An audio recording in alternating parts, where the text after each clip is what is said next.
Fayyadamtoota imo hundaaf viidiyoon kun hedduu isin barbaachisa waan ta'eef laayik gochuudhaan akkasuma warroonni haaraa taatan sabskiraayib gochuudhaan maatii keenya ta'a.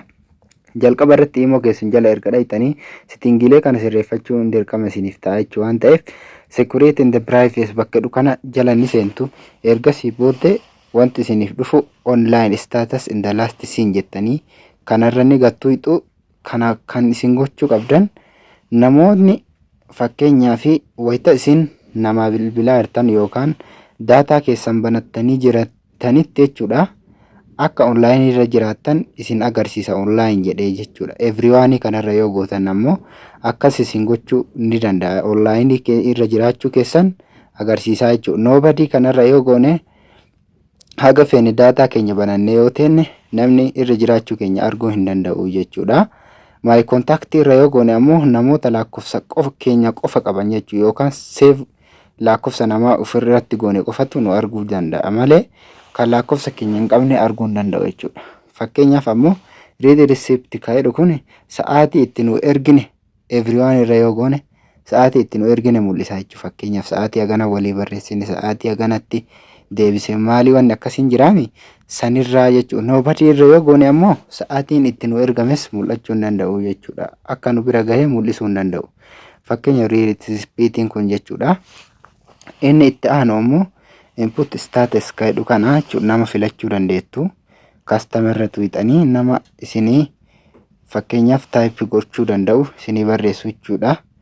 Inni itti aanu ammoo online status isinitti agarsiisee jira. Isa itti aanu kooliidhaan jechuu karaa bilbilaatiin fakkeenyaaf everyone irra yoo goone jenne jechuudha. Namni kamuu nu bilbiluu danda'a jechuudha. My contact irra yoo goone namoonni lakkoofsa keenya save godhatan yookaan lakkoofsa isaanii save goone walii bilbiluun jechuudha. Sanitu isinii qofa bilbiluu danda'a malee ka biraa bilbiluu hin danda'u my contact irra yoo gootan jechuudha. Fakkeenyaaf customer irra yoo goone customer kana namoota barbaanne jechuudha. Namoota barbaanne keessaa filannee irra gochuu dandeenya. Everyone irra yoo goone any number calling jechuudha. Namni kamuu nu bilbiluu danda'a. Haa jechuudha. Fakkeenyaaf akkasii jechuudha. Gruppii fakkeenyaaf gruppii jala ni dhayna. Gruppii jalatti ammoo who can add me to private group. Gruppii keenya namni dhuunfaa add nu gochuu ni danda'a jechuudha. Everyone irra yoo goone ammoo nobody kanarra yoo goone nam tokkoon hordofuu hin danda'u yookaan ammoo add nu gochuu hin danda'u jechuudha. Amma fakkeenyaaf nobody irra godhee ittiin jiraachuu nam tokko add na gochuu hin danda'u jechuudha.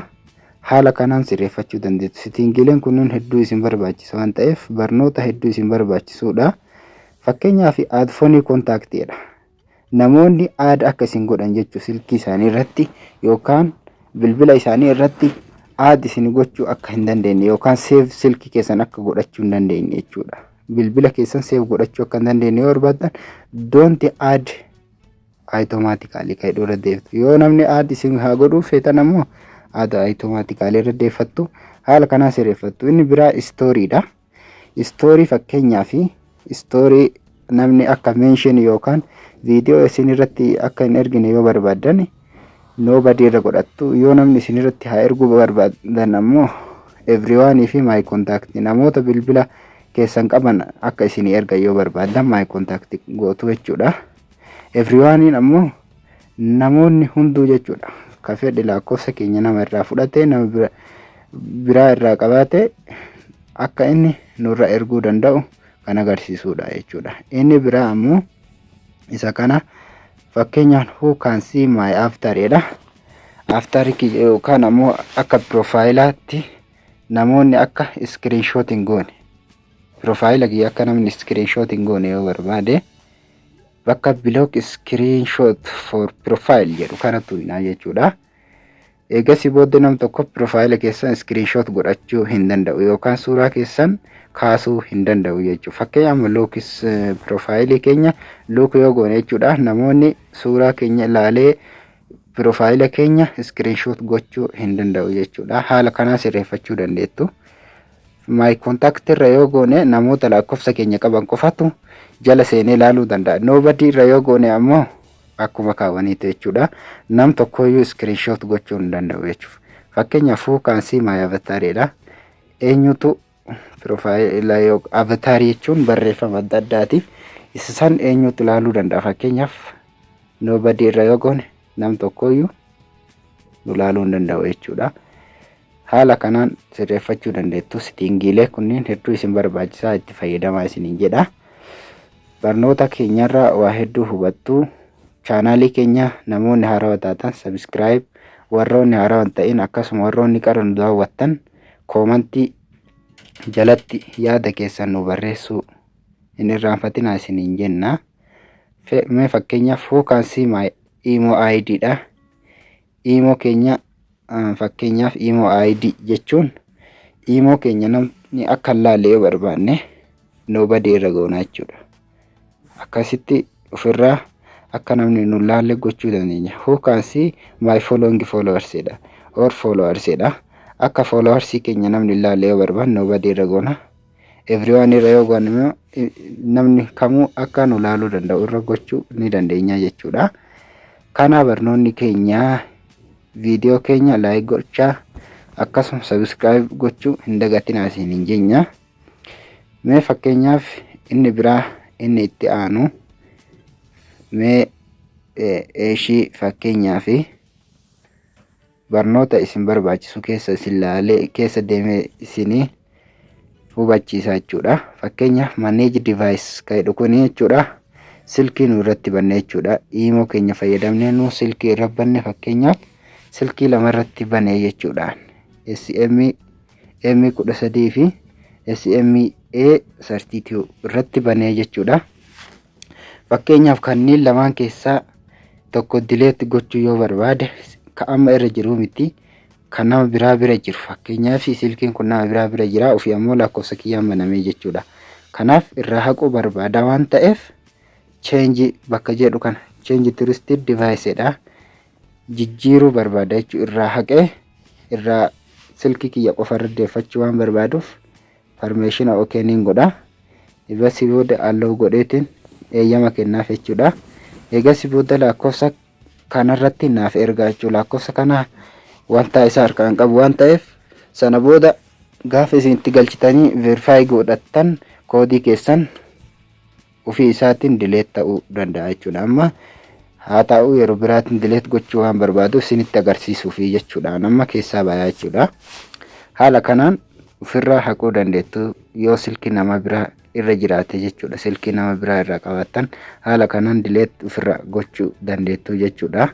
Inni biraa ammoo login protection kan kana jechuudha.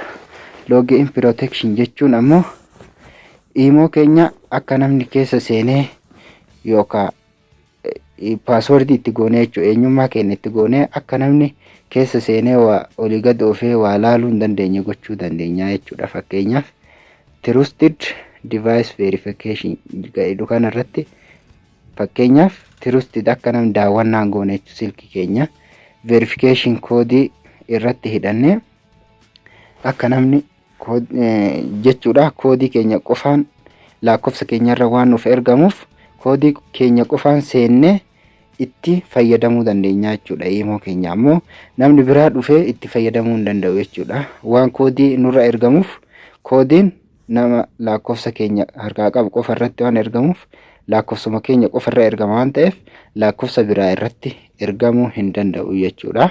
Haala saniin itti fayyadamtuu hordoftoota keenya. Mee fakkeenyaaf amma lakkoofsa san harkaan qabu silaamisee jirannaaf ergaa koodii jechuudha. Amma koodii isaa yeroo biraattiin isinitti agarsiisaa jechuudha. Koodii akkaataa itti login protection gochuu danda'anii jechuudha. Hordoftoota keenya kana barnoonni keenya waan wajjin turtaniif galatoomaa. Viidiyoo keenya kana yoo jaalattan like gochuun hin dagatina. Maaliif yoo ta'e viidiyoon keenya namoota hedduu bira akka ga'uuf fayyada waan ta'eef namoota itti haa fayyadaman waan ta'eef barnoota kana namoonni jechuudha Oro chaanaalii jechuudha subscribe gochuudhaan maatii keenya ta'aa jechuudha.